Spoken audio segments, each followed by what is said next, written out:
Assalamualaikum warahmatullahi wabarakatuh. Perkenalkan, nama saya Darmansa, kelas tipe 4, semester 1. Baik, di sini saya akan menjawab 5 pertanyaan tugas dari ilmu Al-Quran. Langsung saja. Yang pertama itu adalah, coba jelaskan apa yang dimaksud muhkam dan mutasyabi dalam ulumul Quran. Muhkam adalah merujuk pada ayat-ayat Al-Quran yang memiliki makna jelas dan pasti, yang tidak memerlukan penafsiran lebih lanjut, karena tidak ada kemungkinan penafsiran lain. Ayat ini biasanya berhubung dengan hukum-hukum yang tegas atau prinsip-prinsip dasar agama. Sedangkan mutasyabi adalah ayat-ayat yang memiliki makna yang ambigu atau bisa ditafsirkan dengan beberapa cara. Ayat ini membutuhkan penafsiran atau penjelasan lebih lanjut agar maknanya bisa dipahami secara tepat. Yang kedua, pertanyaan kedua itu ialah hikmah adanya nasik dan musk dalam ulumul Quran. Nasik adalah ayat yang datang setelah ayat lain yang menghapuskan atau menggantikan hukum dari ayat yang lebih awal. Sedangkan mansukh adalah ayat yang dihapuskan atau digantikan oleh ayat yang lebih baru. Hikmah dari nasik dan mansukh ini ialah untuk menyesuaikan hukum Allah Subhanahu wa Ta'ala dengan perubahan situasi dan kondisi umat Islam sepanjang waktu.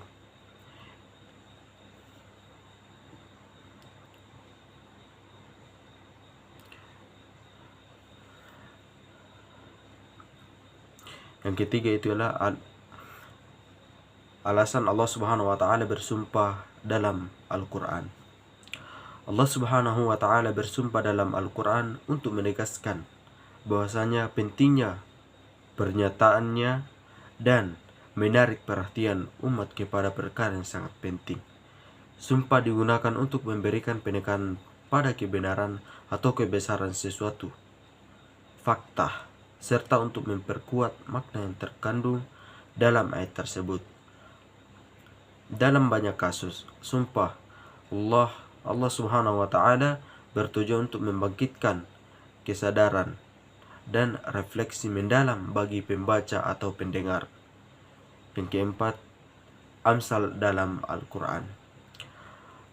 Amsal atau perumpamaan dalam Al-Quran merujuk pada penggunaan metafora atau analogi untuk menggambarkan suatu konsep, keadaan, atau peristiwa agar lebih mudah dipahami oleh manusia. Perumpamaan ini digunakan untuk menyampaikan pesan moral dan spiritual dengan cara yang lebih mendalam dan dapat diresapi oleh hati serta pikiran. Yang kelima, tujuan dan maksud Allah Subhanahu wa Ta'ala memberitahukan kisah-kisah umat terdahulu dalam Al-Quran. Tujuan Allah Subhanahu wa Ta'ala memberitahukan kisah-kisah umat terdahulu di dalam Al-Quran ialah kisah tersebut mengandung contoh-contoh perbuatan baik dan buruk, serta dampaknya yang dapat menjadi teladan atau peringatan bagi umat Islam.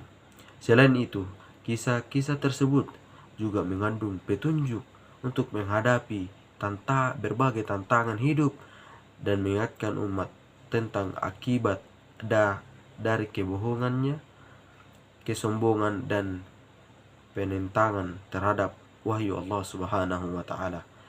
Itulah tadi hasil jawaban dari 5 pertanyaan yang diberikan oleh dosen ilmu Al-Quran. Mohon maaf bila ada kekurangan. Wabillahi taufiq wal hidayah. Assalamualaikum warahmatullahi wabarakatuh.